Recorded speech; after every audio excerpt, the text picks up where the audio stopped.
సోదరులారా, సోదరీమణులారా, ఈ క్రమంలో మనం చూసుకున్నప్పుడు ఆ రోజుల్లో కృష్ణా, గుంటూరు జిల్లాలు లేకపోతే ఉమ్మడి ఆంధ్రప్రదేశ్ సంబంధించి క్రమంలో లోకల్ సంబంధించి అనేక రకాలైనటువంటి ఈ తెలంగాణ రాష్ట్రంలో కూడా అనేక రకాల ఇబ్బందులుండే జర్నీ జరుగుతా ఉన్నది.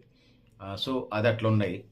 స్థానికంగా గూడా ప్రభుత్వం గూడా ఉక్కుపాదంగా ఉండేది. కమ్యూనిస్టులంటే అరెస్ట్ చేశారు. ఇప్పుడు మావోయిస్టుల పట్ల ఎట్లా చూస్తున్నారో అట్లుండేది ప్రభుత్వ రంగానికి సంబంధించి, ప్రభుత్వ విధి విధానాలకు సంబంధించి. ఆ విధంగా ఉందనేది ఈ సందర్భంగా నేను తెలియజేసుకుంటా ఉన్నాను. సోదరులారా, సోదరీమణులారా, ఇందులో కొంత వెర్షన్స్ చెప్పుకుంటూ వస్తే వీటికి సంబంధించి చదువుకున్నోళ్ళు వాళ్ళే వర్గాలు ఉన్నారు కాబట్టి వాళ్ళే దీని వైపు అట్రాక్ట్ అయినట్టుగా మనకు అనిపిస్తది. ఇందులో ముఖ్యంగా అగ్రకులాలు, ఆధిపత్య కులాలు ఎక్కువగా ఈ కమ్యూనిస్ట్ పార్టీలోకి తొలితరంలో వచ్చినట్టుగా మనకు అనిపిస్తది. తొలితరానికి సంబంధించినటువంటి నాయకులంతా కూడా కమిట్మెంట్‌తోని, దేశభక్తితోని ఈ దేశంలో ఉన్న ప్రజలందరూ సమానంగా బతకాలని పనిచేశారు. అందులో రెండో అభిప్రాయం ఏం లేదు. తర్వాత కమ్యూనిజం కాస్త కమర్షియలిజం అయింది, క్యాపిటలిజం వైపు మొగ్గు చూపిందనేది చరిత్ర నుంచి, విమర్శకులు, విశ్లేషకుల నుంచి వినపడుతున్న మాట. ఎవరి అభిప్రాయాలు వాళ్ళు ఎంచుకొని మీరు ఆ అభిప్రాయాలు కామెంట్ బాక్స్‌లో కూడా రాయొచ్చు, దానికి అభ్యంతరం లేదు. దానికి సంబంధించి అది. ఇక ప్రజానాట్యమణికి సంబంధించి పెద్దగానే పాగా వేసింది. ఆనాటి కమ్యూనిస్టు ఉద్యమంలో ఇబ్బందులు ఉన్నటువంటి నేపథ్యంలో ఏదైతే ఉందో ఉమ్మడి తెలుగు రాష్ట్రాల నుంచి నాయకులు కూడా ఆల్ ఇండియా లీడర్స్ ఉన్నారు. సుందరయ్య గారు, పుచ్చలపల్లి సుందరయ్య, చండ్ర రాజేశ్వరరావు, ఇట్లాంటి లీడర్స్ అంతా కూడా తెలుగు రాష్ట్రాల నుంచి వెళ్ళారు. ఈవెన్ మావోయిస్ట్ గ్రూపుల దాకా తెలుగు నాయకులే ఇప్పటికీ ప్రధానమైనటువంటి, కీలకమైనటువంటి పాత్ర పోషిస్తున్నటువంటి సందర్భాన్ని మనం చూస్తాం. ఈ క్రమంలో ఐపీటీఏ అంటే ఇప్పుడు మన తెలంగాణలో దాన్నే ప్రజానాట్యమని పిలుచుకొని దాని మీద అనేక ఒత్తిడి రీత్యా ఇక్కడ ఉన్నటువంటి కవులు, కళాకారులు, రచయితలు, నటులు అంతా కూడా మద్రాస్ షిఫ్ట్ కావటం, తర్వాత మద్రాస్ సినీ పరిశ్రమ విస్తరించడం మనం తర్వాత మనం చూస్తూ ఉంటాం. అది తర్వాత మళ్ళీ తెలుగు రాష్ట్రాలకు హైదరాబాద్కి షిఫ్ట్ కావటం, ఆడొక పరిశ్రమ, ఈడొక పరిశ్రమ, అదొక భాగం. అది కొన్ని దశాబ్దాలు పట్టినటువంటి సందర్భాన్ని మనం చూస్తాం. ఐపీటీఏ ప్రాధాన్యత ఎట్లుందంటే భారతదేశ వ్యాప్తంగా ఉన్నది. బాలీవుడ్డే కాకుండా ఫిల్మ్ ఇండస్ట్రీ మొత్తం మీద దీని ప్రభావం ఉందనేది మనం చెప్పుకోవచ్చు. ఆ విధంగా పృథ్వీరాజ్ కపూర్ దగ్గర నుంచి తొలితరం సంబంధించినటువంటి యాక్టర్స్ అందరూ కూడా, సినీ నటులు ఏదో ఒక రూపంలో ప్రత్యక్షంగా, పరోక్షంగా ఈ ఐపీటీఏ కమ్యూనిస్ట్ పార్టీ అనుబంధ సంఘం అనేటువంటి సాంస్కృతిక విభాగం, కళా సాంస్కృతిక రంగానికి సంబంధించి ఇండియన్ పీపుల్స్ థియేటర్ అసోసియేషన్లో భాగస్వాములుగా ఉన్నారనేది మనం చెప్పొచ్చు. సాహిత్య, సాంస్కృతిక, భావజాల రంగాల మీద ఐపీటీఏ ఇట్టా ప్రభావం చాలా ఉందని చెప్పేసి మనం చెప్పొచ్చు. ఇదిలా ఉంటే తెలుగు రాష్ట్రాల నుంచే ఎక్కువ ప్రాధాన్యత ఉందని మనం చెప్పొచ్చు. పుచ్చలపల్లి సుందరయ్య హైదర్ ఖాన్ శిష్యుడు ఆయన. ఆయన తర్వాత హైదర్ ఖాన్ శిష్యుడిగా ఉన్నటువంటి పుచ్చలపల్లి సుందరయ్య తర్వాత ఆయన ఏమైంది, తర్వాత ఆ పార్టీకి సంబంధించి కమ్యూనిస్ట్ పార్టీలో చాలా పెద్ద లీడర్గా ఎదిగినటువంటి సందర్భాన్ని కూడా మనం చూసాం. అదేవిధంగా దక్షిణ భారతదేశానికి సంబంధించి వచ్చినప్పుడు కేరళలో నమద్రిపాదు కూడా బలమైన నాయర్ కుటుంబాల నుంచి బయటకు వచ్చినటువంటి సందర్భాన్ని మనం చూస్తాం. వీళ్ళు ప్రధానంగా దక్షిణ భారతదేశంలో వీళ్ళు దళితులని అంటే కమ్యూనిస్టులు అసలు ఏం చేయలేం, చేయాల్సినది చేశారా లేదా అనే మీద ఈ దేశంలో చర్చ జరుగుతుంది. ఎందుకు ప్రజలు దూరమయ్యారనేది కొన్ని సాధ్యమైన విషయాలు మీ దృష్టికి ఈ సందర్భంగా కూడా చెప్పే ప్రయత్నం చేస్తాను. అయితే కమ్యూనిస్ట్ పార్టీ ఆ క్రమంలో పేదలకి, దళితులకి, అట్టడుగు వర్గాలకు సంబంధించి తన కర్తవ్యాలు నిర్వర్తించింది. అణచివేతలకు వ్యతిరేకంగా పోరాటం చేసింది. అయ్యని బాంచనంటూ బతకలేక బతుకుతున్న ప్రజల వెనుతట్టి నిలబెట్టి ముందుకు నడిపించింది భారత కమ్యూనిస్ట్ పార్టీ అని చెప్పేసి ఈ సందర్భంగా మీ దృష్టికి తీసుకొచ్చే ప్రయత్నం చేస్తూ ఉన్నాను. దళితులని దేవాలయాల్లో ప్రాణిన క్రమంలో వాళ్ళని దేవాలయాలు పోతాం, సహపంక్తి భోజనాలు అంటే వనభోజనాల తరహాలో సహపంక్తి భోజనాలు చేసి కుల వ్యవస్థని, కులంలో ఉన్న అంటరానితనాన్ని తగ్గించే ప్రయత్నం అయితే చేశారు. ఇక రైతు కూలీ కార్యక్రమాలు చేస్తూ కమ్యూనిస్ట్ పార్టీలో వచ్చినాయి. ఈ క్రమంలోనే గాంధీ కూడా నా దేశంలో ప్రజలందరూ పేదలని చెప్పేసి ఆ విధంగా చొక్కా లేకుండా తన జీవితకాలం చేశాడు. గాంధీని పోరాటం కూడా చేయాలి. కాకపోతే విధానపరమైన నిర్ణయాలకు వచ్చినప్పుడు కమ్యూనిస్టులకి, గాంధీకి డిఫరెన్సెస్ మనకి స్పష్టంగా కనిపించాయి. ఈ సందర్భంగా గాంధీ నిరాడంబరుడే కావచ్చు, నిస్వార్థపరుడే కావచ్చు, కానీ లాంగ్ రన్లో వచ్చినప్పుడు అది చూసుకున్నప్పుడు విధానపరమైన నిర్ణయాలకు సంబంధించినప్పుడు కమ్యూనిస్టులు ప్రత్యేకంగా గాంధీ వైపు చూసినట్టుగా మనకు అనిపిస్తాయి. ఈ క్రమంలోనే 1942లో క్విట్ ఇండియా ఉద్యమంలో పాల్గొనే కార్యక్రమం వచ్చింది. సిపిఐ చారిత్రక తప్పిదం చేసింది అందులో పాల్గొనకుండా అనేది. ఇది దానివల్ల ప్రజలు అంటే ఒకవైపు 1940లో కాంగ్రెస్ బహిష్కరించింది కమ్యూనిస్ట్ పార్టీని, వీళ్ళు బయటకు వచ్చేసారు. అప్పటికే ఉన్నటువంటి వాటితో పనిచేస్తూ ఉన్నారు. 1925 డిసెంబర్ 26న కమ్యూనిస్ట్ పార్టీ రహస్యంగా పనిచేస్తుంది. కొంత ఇది చేసినటువంటి పరిస్థితి కూడా చూస్తాం. 1925 డిసెంబర్ 26న కమ్యూనిస్ట్ పార్టీని స్థాపిస్తే 1934లో కమ్యూనిస్ట్ పార్టీని బ్రిటిష్ గవర్నమెంట్ దాన్ని ఇది చేసింది, నిషేధం విధించింది. దాన్ని మళ్ళీ ఎత్తివేత 1942లో చేసింది. అయితే 1942లో ఎత్తివేసే నాటికి అంటే 1934 నుంచి 42 దాకా అంటే 8 సంవత్సరాల నిషేధం అమల్లో ఉంది. సో ఈ క్రమంలో రెండో ప్రపంచ యుద్ధం వచ్చింది 1942లో. అదే సమయంలో భారతదేశానికి బ్రిటిష్ నుంచి క్విట్ ఇండియాకి సంబంధించినటువంటి వాళ్ళ మనుషులు వచ్చినారు. బ్రిటిష్ వాళ్ళకి సంబంధించినటువంటి మనుషులు వస్తూ ఉన్నారు. ఆ మనుషులు వచ్చే క్రమంలో ఏదైతే ఉన్నదో ఆ మనుషులు వచ్చే క్రమంలో కమిషన్ పేరుతోనే ఈ పేరుతో వచ్చే క్రమంలో ఉన్నటువంటి క్రమం ఏదైతే ఉన్నదో 42లో వచ్చింది. ఆ 42లో అప్పటికే స్వాతంత్రోద్యమం అప్పటికే 100కి 10 నుంచి 15% ఈ దేశంలో అక్షరాస్యత ఉన్నది. గ్రామీణ ప్రాంతాలు ఈ దేశంలో ఆ రోజుకే 5 లక్షల నుంచి 10 లక్షల గ్రామాలని ఇప్పుడు 10 నుంచి 15 లక్షలు పెరిగినాయి అనుకోండి. జనాభా పెరుగుతూ ఉన్నది. అప్పటికి 30-40 కోట్ల జనాభా భారతదేశంలో ఉన్నది. కానీ కమ్యూనికేషన్ సిస్టమ్ ఇప్పుడున్నట్టుగా ఢిల్లీలో ప్రధానమంత్రి మాట్లాడుతుంటే ఇక్కడ మనం చూసేటువంటి నెట్వర్క్ శాటిలైట్లు ఇవేం లేవు.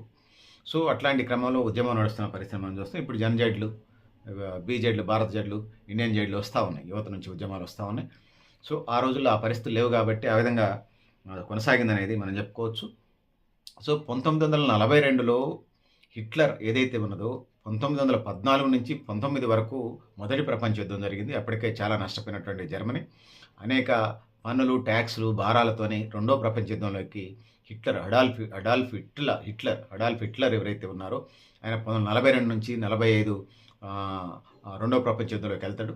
సో ఈ క్రమంలోనే ఆయన ముందుకెళ్లే క్రమంలో అమెరికా మిత్రకూటమిగా లేకపోతే బ్రిటన్ మిత్రకూటమిగా రష్యా ఉండటం. సో రష్యా సిద్ధాంతం బేస్డ్గా భారత కమ్యూనిస్టులు నడవటం. ఈ క్రమంలో భారత కమ్యూనిస్టులు సంబంధించి మళ్ళీ అక్కడ ఆ రోజు లెనిన్ దగ్గరికి వెళ్తే సో మిత్రకూటమిగా భావించి ఒకవైపు క్విట్ ఇండియా ఉద్యమం భారతదేశంలో స్వతంత్ర పోరాటం పెద్ద ఎత్తున జరుగుతూ ఉంది. రెండో వైపు మనం చూసుకున్నప్పుడు భారతదేశానికి సంబంధించి క్విట్ ఇండియాకి సంబంధించి ఏదో రాయితీలు హక్కులు ఇస్తామని చెప్పేసి క్విట్ ఇండియాకి సంబంధించి ఆ క్రమంలో కొంతమంది వస్తూ ఉంటే గో బ్యాక్ అనే నినాదంతో ఆ రోజు నినాదాలు చేశారు. సో అంబేద్కర్ కూడా క్విట్ ఇండియాకి సంబంధించి రావాలని ఆహ్వానించాడు. కానీ సో ఆయనది వేరు. సో అన్ని కులాలకి రావాలనేది మరో సందర్భంలో మాట్లాడించే ప్రయత్నం చేద్దాం. మనమే మరింత ప్రిపేర్ అయ్యి చెప్పే ప్రయత్నం చేద్దాం. సో ఇది క్రమం 42 క్విట్ ఇండియా ఉద్యమానికి సంబంధించి దేశంలో పెద్ద ఎత్తున స్వతంత్ర జ్వాల బర్నింగ్ డిజైర్ రగులుతున్న కోరిక, స్వతంత్ర పిపాస, సంపూర్ణ స్వరాజ్యం, సంపూర్ణ స్వతంత్రం రావాలని చెప్పేసి పెద్ద ఎత్తున ఉద్యమం జరుగుతున్న నేపథ్యంలో ఈ క్రమంలో ఇండియన్ కమ్యూనిస్ట్ పార్టీ ఏదైతే ఉన్నదో భారత communist party of India, Indian communist party of India ఏదైతే ఉన్నదో 42 స్వతంత్ర ఉద్యమాన్ని కాడి వదిలేసినటువంటి సందర్భంగా భారత ప్రజలు భావించారు. అందుకోసం మొదటి దెబ్బ చారిత్రక తప్పిదంగా భారత కమ్యూనిస్ట్ పార్టీకి అది భావించవచ్చు. ఎందుకంటే ప్రజలందరూ స్వతంత్రం కావాలని పోరాటం చేస్తుంటే తిన్నా తినకపోయినా మావాడు ఎట్లా పరిపాలించిన ఏం లేదు, బయటోడేందుకు మా కుటుంబం మీద మా దేశం మీద అనే ఫీల్డ్లో ఉన్నటువంటి భారత ప్రజలకి ఆనాడు బ్రిటిష్ రెండో ప్రపంచ యుద్ధంలో జర్మనీకి వ్యతిరేకంగా రష్యాను, బ్రిటన్, ఇంగ్లాండ్ ఏదైతే ఉందో ఫ్రెండ్స్ కాబట్టి కానీ వదిలేశారు. వీళ్ళు భారత కమ్యూనిస్టులు లెనిన్ దగ్గరికి వెళ్ళినప్పుడు సో ఇది వరల్డ్కి సంబంధించినటువంటి స్వతంత్ర పోరాటం, అది వరల్డ్కి సంబంధించిన ప్రపంచ యుద్ధం, వరల్డ్ వారిది. మీ దేశ స్వతంత్ర పోరాటానికి సంబంధించి మీరు చేసుకోండి, మీ దాంట్లో అది వేరు ఇది వేరు, కాలనీయల్గా ఉన్నారు, వలసవాదంగా ఉన్నారు కాబట్టి దాన్ని చేసుకొని అని కొన్ని పుస్తకాలు నేను చదివాను. మళ్ళీ ఎవరు చెప్పితే కూడా కాదు, నేను కొన్ని పుస్తకాలు చదివాను. ఈ క్రమంలో లేదు రష్యా ఏది చేస్తే అదే అనేటువంటి విధి విధానాల్లో ఈ క్రమంలో తర్వాత కమ్యూనిస్టులో తర్వాత సిపిఎంగా విడిపోవడానికి ఆ రోజునే బీజాలు పడ్డాయి అంటారు కొంతమందికి సంబంధించి. సో ఇట్లాంటి పరిస్థితులు ఉన్నాయి. సో ఆ విధంగా 42 క్విట్ ఇండియా ఉద్యమాన్ని భుజాన కాడి వదిలేసి పక్కగా తప్పుకున్నటువంటి ఉవ్వెత్తున సాగుతున్న స్వతంత్ర పోరాటం 42 అంటే 47 స్వతంత్రం వచ్చింది. అంటే ఇంకా 5 ఏళ్లలో స్వతంత్రం వస్తానగా కాడిని వదిలేసి స్వతంత్ర ఉద్యమం నుంచి పక్క తప్పుకుంది. సో అది భారత కమ్యూనిస్ట్ పార్టీకి కోలుకోలేనటువంటి తీవ్రమైనటువంటి దెబ్బగా చెప్పుకోవచ్చు అనేది ఈ సందర్భంగా నేను తెలియజేస్తా ఉన్నాను. సో ఆ విధంగా భారత ప్రజలు కమ్యూనిస్ట్ పార్టీ ఆఫ్ ఇండియాకి దూరం అయ్యారు. So Russia versus Germany second world war అయిపోయింది. లేని చెప్పిన మాటలు ఏం లేదు. గాంధీ ఇదే అదనుగా అని తన ఉద్యమాన్ని కొనసాగించారు. సో కమ్యూనిస్టులు గాంధీని టార్గెట్గా, గాంధీకి ప్రత్యామ్నాయంగా ఈ దేశంలో స్వతంత్రోద్యమాన్ని నడిపిస్తున్న క్రమంలో మహాత్మా గాంధీ తన పద్ధతిలో నాన్ వైలెంట్ మూవ్మెంట్, అహింసా పద్ధతిలో తన పద్ధతిని కొనసాగించే ప్రయత్నం చేశారు. సో ఇంకొక వైపు మహాత్మా గాంధీ ఉద్యమం అయితే, రెండో వైపు నేతాజీ సుభాష్ చంద్రబోస్కు సంబంధించి ఆజాద్ హిందూ ఫౌజ్ ఉన్నది. ఆజాద్ హిందూ ఫౌజ్కు సంబంధించి మనం తీసుకున్నప్పుడు సో ఆ జపాన్ బేస్ చేసుకొని భారతదేశం మీద దండెత్తి బ్రిటిష్ వాళ్ళు నెలకొట్టి భారతదేశాన్ని స్వతంత్రం తీసుకురావాలనేది. సో గాంధీ నడిపింది ఒకవైపు అయితే, రెండో వైపు నెహ్రూ, గాంధీ నడిపింది గాంధీ నెహ్రూ ఒకటి అనుకోండి. నేతాజీ సుభాష్ చంద్రబోస్ ఆజాద్ హిందూ ఫౌజ్ పేరుతోనే ఆయన నడుపుతూ జపాన్ సైన్యంతోనే బర్మా దాకా వచ్చారు. ఆ రోజుల్లో ఇండియా, పాకిస్తాన్, బంగ్లాదేశ్, బర్మా అంటే ఇవాళ మయన్మార్ ఇది అంటున్నారు ఆ దేశాన్ని, నేపాల్, ఇవన్నీ టిబెట్, ఇవన్నీ అఖండ భారత్గా ఉండేవి. తర్వాత కాలక్రమంలో వాళ్ళు విడిపోతూ వచ్చినటువంటి సందర్భం మనం చూసాం. సో ఈ క్రమంలో బర్మా దాకా వచ్చారంటే దాదాపుగా ఇండియా సరిహద్దు. బర్మా కూడా ఇండియాకి సరిహద్దు ఉంటుంది ప్రెజెంట్‌గా కూడా. ఆ రోజుల్లో ఇండియాలో భాగంగా ఉండేది. బర్మా దాకా వచ్చినటువంటి ఏదైతే ఉన్నదో, సో ఈ క్రమంలో ఒకవైపు వీళ్ళు కాడిని వదిలేయటం, కమ్యూనిస్ట్ పార్టీలు 1942లో కాడిని వదిలేయటం స్వతంత్రోద్యమం నుంచి. రెండో వైపు మహాత్మా గాంధీ పెద్ద ఎత్తున అహింసా ఉద్యమంతో ప్రజలు, ఈ దేశ ప్రజలు మళ్ళీ జైళ్ళల్లో పెడితే మళ్ళీ కుటుంబ పోషణ ఇది కష్టం ఇదని చెప్పేసి నాయకులు ప్రజల మనోభావాలకు అనుకూలంగా ప్రజలకి, కుటుంబాలకి, ప్రజలకి, దేశానికి ఇబ్బంది జరగకుండా వాళ్ళ పద్ధతిలో ఉద్యమం చేసే క్రమం ఉంటే, రెండో వైపు అతివాదం అంటే దెబ్బకు దెబ్బ, తుపాకీ తుపాకీ అనే పందాలు ఇంకొకపు నేతాజీ సుభాష్ చంద్రబోస్ ఈ దేశ స్వతంత్రం కోసం బర్మా దాకా రావటం. ఈ 2 కూడా భారత కమ్యూనిస్ట్ పార్టీ మీద ఇంపాక్ట్ ఉన్నదనేది 100% ఉందనేది మనం చెప్పుకోవచ్చు. ఆ విధంగా కమ్యూనిస్ట్ పార్టీ కొంత వెనకడుగేయడానికి ఆ రోజుల్లో వెనకబడదనేది మనం వినిపిస్తున్నటువంటి మాట. విమర్శకులు, విశ్లేషకుల నుంచి వినపడుతున్నటువంటి మాట. ఇక 1942లో సిపిఐ మీద నిషేధం ఎత్తేసారు. తాష్కెంట్‌లో పార్టీ ఏర్పడిన 23 సంవత్సరాలకే అంటే 1925 డిసెంబర్ 26న కమ్యూనిస్ట్ పార్టీ పుడితే 1942లో సిపిఐ ఫస్ట్ కాన్ఫరెన్స్ మన 1921, 25 జరిగినట్టుంది. మొట్టమొదటి జాతీయ మహాసభ పార్టీ జరుపుకుంది. 1947 స్వతంత్రం తర్వాత ఎలా ఉండాలనేది పెద్ద చర్చగా ఉంది. ఇదంతా ఒక భాగం అయితే 1947 భారతదేశానికి ఆగస్టు 10న స్వతంత్రం వచ్చింది. దాని తర్వాత ఎలా ఉండాలి, తెల్లోడిపై నల్లోడు వచ్చిందని ఒకటి. సో దేశానికి స్వతంత్రం వచ్చిందని చెప్పేసి ప్రజలకు పోయి భావిస్తూ ఉన్నారు. సో పాలకుల మీద ఫైట్ చేయాలని చెప్పేసి కమ్యూనిస్ట్ పార్టీలు పిలుపునిచ్చినాయి. సో కొంత ప్రజలకి కమ్యూనిస్ట్ పార్టీ కొంత గ్యాప్ అనేది మనకు ఆ సందర్భంలో మనకు అనిపిస్తుంది. మనం చరిత్ర అధ్యయనం చేసినప్పుడు, తొలితరం నాయకులు అనుభవాలు రాసినప్పుడు, తొలితరం నాయకులు అందుబాటులో ఉన్నవాళ్ళు మాట్లాడినప్పుడు అవన్నీ మనకి అర్థమవుతూ ఉంటుంది. తొలి దశలో సిపిఐ ఇది అర్ధరాత్రి స్వాతంత్రం అని, తెల్లోడిపై నల్లోడు వచ్చిండని, తర్వాత తన అభిప్రాయాలను మార్చుకుంటూ అప్గ్రేడ్ అవుతూ వచ్చినటువంటి సందర్భాన్ని మనం చూస్తాం. రష్యా సలహా ప్రకారం స్వాతంత్రం వచ్చిన తర్వాత వ్యతిరేకత ఉందన్నది నిజం. ముఖ్యంగా దేశ ప్రజలకి పేదరికం వెనకబడతనం, అవిద్య, నిరక్షరాస్యత, తాగునీరు, సాగునీరు ఇవన్నీ లేకపోవడం చాలా కీలకమైనటువంటి ఇదిగా ఉన్నటువంటి సందర్భాన్ని మనం చూస్తాం. ఈ క్రమంలోనే అదంతా ఒక భాగం అయితే భారతదేశంలో తెలంగాణ అంటే ఇప్పుడు ఉన్నటువంటి తెలంగాణ హైదరాబాద్ సంస్థానం అనేది, తెలంగాణ సంస్థానం అనేది ఇప్పుడు తెలంగాణతో పాటు అటు కర్ణాటకలో కొన్ని రాష్ట్రాలు, కర్ణాటకలో కొన్ని జిల్లాలు, మహారాష్ట్రలో కొన్ని జిల్లాలు, అటు కృష్ణా జిల్లా బోర్డర్ దాకా, అంటే ఆంధ్రప్రదేశ్లో బోర్డర్ దాకా ఈ హైదరాబాద్ సంస్థానం ఉండేది. ఈ క్రమంలో 1947 ఆగస్టు 10న భారతదేశానికి స్వతంత్రం వస్తే 1948 సెప్టెంబర్ 17న తెలంగాణ సంస్థానానికి, హైదరాబాద్ సంస్థానానికి స్వతంత్రం వచ్చిందిగా భావించవచ్చు. ఈ క్రమంలో తెలంగాణ సాయుధ పోరాటం, తెలంగాణ రైతాంగ పోరాటంలో సుమారుగా 4,000 మందికి పైగా కమ్యూనిస్ట్ పార్టీ పేరుతో చనిపోయారు. దాని తర్వాత జరిగినటువంటి వివిధ విప్లవ గ్రూపుల పేరుతోని మావోయిస్టుల పేరు దాకా, మావోయిస్ట్ కగార్ ఆపరేషన్ దాకా వెళ్ళినప్పుడు తర్వాత కూడా ఒక 11,000 మంది దాకా చనిపోయారు. ఇప్పటికీ సుమారుగా 21,000 నుంచి 25,000 మంది కమ్యూనిస్ట్ ఉద్యమం పేరుతోని అందులో యాక్టివ్గా, క్రియాశీలకంగా పనిచేస్తున్నటువంటి వాళ్ళు చనిపోవటం బాధాకరమే. వీళ్ళందరూ కూడా ఈ 21,000 నుంచి 25,000 మంది ఉద్యమకారులు ఎవరైతే ఉన్నారో, విప్లవకారులు ఎవరైతే ఉన్నారో వాళ్ళందరూ ప్రజాక్షేత్రం నుండి పనిచేసి ఉంటే ఈనాటికే దేశంలో సస్యశ్యామలత ఉండేది. నిజ అభివృద్ధి ఫలాలన్నీ ఈ దేశ ప్రజలకి అందరికీ అండి ఉండే, వరల్డ్లో టాప్ 1గా ఉండేది. ఇప్పుడు మోడీ గారు చూపించే టాప్ 4 కాదు, అది క్యాపిటలిస్టుల అభివృద్ధిగా. అంటే ఈ దేశంలో రోజుకు 200 వచ్చే కూలీ ఉన్నాడు, ఈ దేశంలో రోజు ₹1,00,000 ఇచ్చే ఉన్నాడు.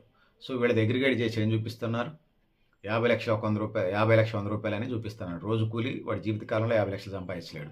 సో పెట్టుబడిదారుల ఆదాయాన్ని బేస్డ్గా చూపించి అదే తలసరి ఆదాయంగా చూపిస్తున్నాడు. మోడీ తరహా అభివృద్ధి కాకుండా, అంటే పెట్టుబడిదారుల అభివృద్ధి దేశాభివృద్ధిగా చూపిస్తున్నాడు నరేంద్ర మోడీ గారు, భారత ప్రధానమంత్రి. కానీ ఈ 21,000, 25,000 మంది ఈ చనిపోయినటువంటి విప్లవకారులు, ఉద్యమకారులు నిజంగా ప్రజల్లోకి వచ్చి డెమోక్రటిక్గా పనిచేసి ఉంటే ఇంకా ఈ దేశం ఇంకా అత్యున్నతమైనటువంటి స్థానానికి, స్వతంత్ర ఫలాలని అట్టడుగున్నటువంటి నిరుపేదల దాకా, ఈ దేశంలో ఉంటే ఆదివాసీ గూడెల దాకా, బీసీ కాలనీల దాకా, ఎస్సీ కాలనీల దాకా అందరికీ వెళ్ళి ఉండే అనేది ఈ సందర్భంగా చెప్పుకోవచ్చు.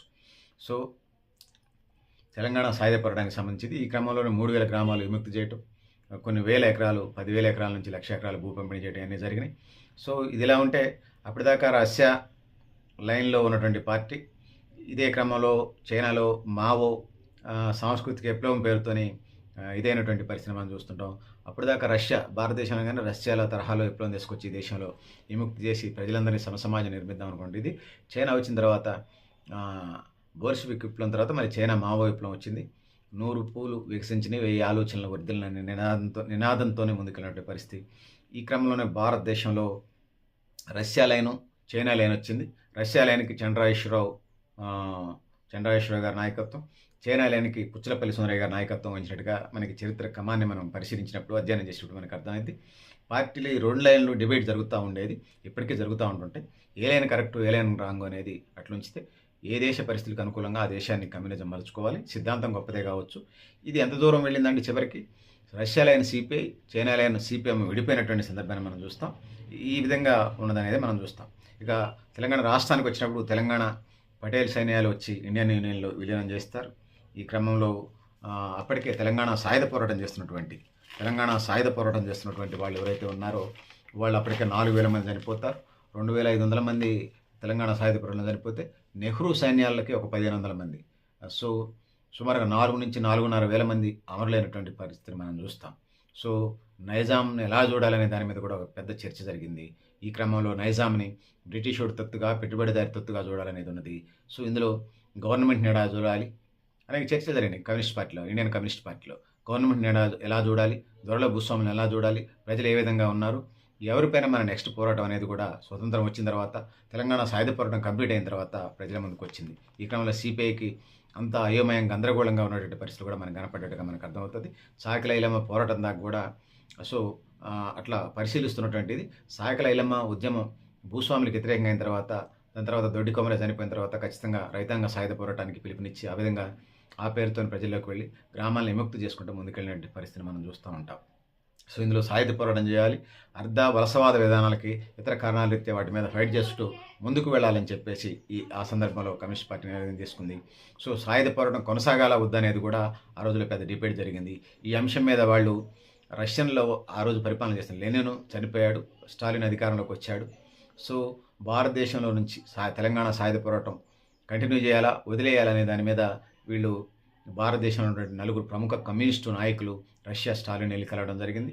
రష్యా స్టాలిన్ వెళ్ళి కలవడం జరిగిన నాయకులలో 1 మాకినేని బసవపున్నయ్య, 2 అజయ్ ఘోష్, 3 డాంగే, అమృత్పాల్ డాంగే, 4 చండరాజేశ్వరరావు. ఈ 4 స్టాలిన్ అపాయింట్మెంట్ తీసుకుని స్టాలిన్ కలవటం, స్టాలిన్ టీము వరల్డ్ మ్యాప్ తీసి, తర్వాత ఇండియా మ్యాప్ తీసి, తెలంగాణను చూసి, సో అన్ని కొన్ని రోజుల పాటు, కొన్ని వారాల పాటు దానికి సంబంధించినటువంటి చర్చ జరిగింది. దాని తర్వాత వాళ్ళు ఈ బసవపున్నయ్య గారు, అజయ్ ఘోష్, డాంగే, చంద్రరాజేశ్వర గారు వీళ్ళు ఇండియాకి తిరిగి వచ్చిన తర్వాత స్టాలిన్ బృందంతో చర్చలు జరిపి వాళ్ళు తిరిగి వచ్చిన తర్వాత ఉన్న పరిస్థితులు ఇచ్చారు. అక్కడ కేంద్రంగా చుట్టూ షెల్టర్స్ లేవు కాబట్టి సాయుధ పోరాటం సాధ్యం కాదని చెప్పేసి స్టాలిన్ చెప్పడం.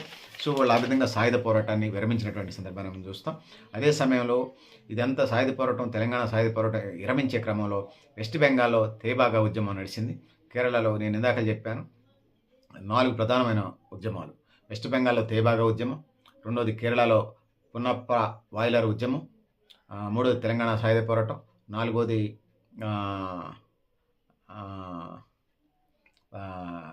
నక్సల్బరీ ఉద్యమం అనుకుంటాను. సో మొత్తం 4 పోరాటాలు ఈ దేశంలో జరిగినటువంటి సందర్భాన్ని మనం చూస్తాం. తెలంగాణ అదే భారతదేశ స్వతంత్ర కమ్యూనిస్ట్ పార్టీ భారతదేశ చరిత్రకు సంబంధించి తెలంగాణ సాయుధ పోరాటం ఈ కమ్యూనిస్టుల్లో పెద్ద చర్చని దేశవ్యాప్తంగా పెద్ద చర్చలకు దారితీసింది, డిబేట్స్ చేసుకుంటూ పోయారు. సిపిఐ ఫస్ట్ కమ్యూనిస్ట్ పార్టీ మొదట పట్టణ పార్టీగా ఉండేది, తర్వాత రైతులను బేస్ చేసుకొని గ్రామీణ ప్రాంతాలకు వెళ్ళినటువంటి సందర్భాన్ని మనం చూస్తాం. అదే టైంలో భారతదేశంలో ఇండియన్ కమ్యూనిస్టులకు సంబంధించి చైనా లైను, అదేవిధంగా రష్యా లైన్ అనే దానికి వచ్చినాయి. సో ఇంకొక వైపు చైనా మావో వశమైన తర్వాత, మావో రాజ్యాధికారంలోకి వచ్చిన తర్వాత ఒక పరిస్థితికి వచ్చేసింది. సో ఈ క్రమం ఇట్లా నడుస్తూ ఉంటే భారతదేశానికి వచ్చినప్పుడు 1951లో బీటీ రణదేవేని రిలీవ్ చేసి చంద్రరాజేశ్వరరావు జాతీయ ప్రధాన కార్యదర్శి అయ్యాడు.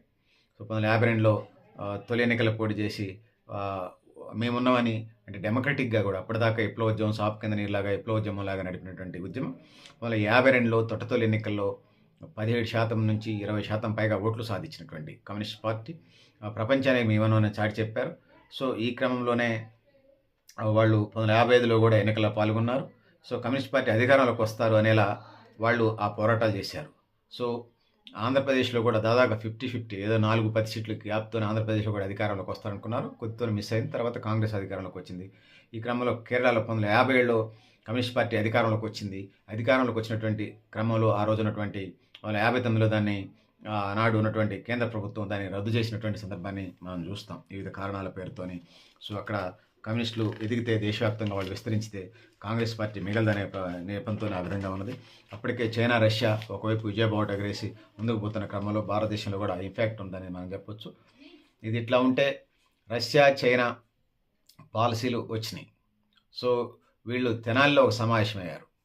రష్యా, చైనా పాలసీ వచ్చినప్పుడు తెనాలిలో సమావేశం అదే కమ్యూనిస్ట్ పార్టీ విడిపోవడానికి ప్రధానమైనటువంటి సమావేశంగా మనకు కనిపిస్తుంది. సో ఇందులో ప్రధానంగా మనం చెప్పుకున్నప్పుడు సో 2-3 రోజులు రష్యా, చైనా పాలసీ మీద తెనాలిలో వీళ్ళు 2-3 రోజులు ఇది చారిత్రక సమావేశాన్ని కూడా చెప్తారు. 2-3 రోజులు సమావేశం చేసిన తర్వాత ఒక నిర్ణయానికి వస్తారు. ఆ విధంగా సిపిఎం ఏర్పడడానికి ఉమ్మడి ఆంధ్రప్రదేశ్, ఇప్పుడున్న కొత్త ఆంధ్రప్రదేశ్ తెనాలి కేంద్రంగా బీజం పడదనేది మనకు అర్థమవుతుంది. 1964లో సిపిఎం ఆల్ ఇండియా మహాసభ 7వ మహాసభ జరిగింది. బొంబాయిలో సిపిఐ జరిగిన తర్వాత కలకత్తాలో మళ్ళీ వాళ్ళు పోయి సపరేట్గా 7వ మహాసభను జరుపుకున్న నేపథ్యాన్ని మనం చూస్తాం సిపిఎం. సో 9 మంది పోలిట్ బ్యూరో సభ్యులతోని కలకత్తాలో సుమరయ్య గారిని all India secretary, CPM all India సెక్రటరీగా చేసినటువంటి సందర్భాన్ని మనం చూస్తాం. సో ఇదంతా ఒక క్రమం. సో మొదట కమ్యూనిస్ట్ పార్టీ పట్టణ ప్రాంతాల నుంచి గ్రామీణ ప్రాంతాలకు వెళ్ళినటువంటి సందర్భాన్ని మనం చూస్తాం. ఇది పట్టణ ప్రాంతాల్లో భారతదేశం కమ్యూనిస్ట్ పార్టీ ఉంది. ఇంకోవైపు చైనా లైన్తో ఏదైతే ఉన్నదో చైనా లైన్ పేరుతోని గ్రామీణ ప్రాంతాల నుంచి విముక్తం చేసుకుంటూ పోవాలని చెప్పేసి గ్రామీణ ప్రాంతాలకి చైనా తరహాలో గ్రామీణ ప్రాంతాలకు సిపిఎం వెళ్ళటం, సిపిఎంతో పాటు సిపిఐ కూడా గ్రామీణ ప్రాంతాలకి రైతు సంఘాలు, కూలి సంఘాల పేరుతోని వివిధ సంఘాల పేరుతో గ్రామీణ ప్రాంతాలకి వెళ్ళినటువంటి సందర్భాన్ని మనం చూస్తామనేది ఈ సందర్భంగా నేను తెలియజేస్తా ఉన్నాను.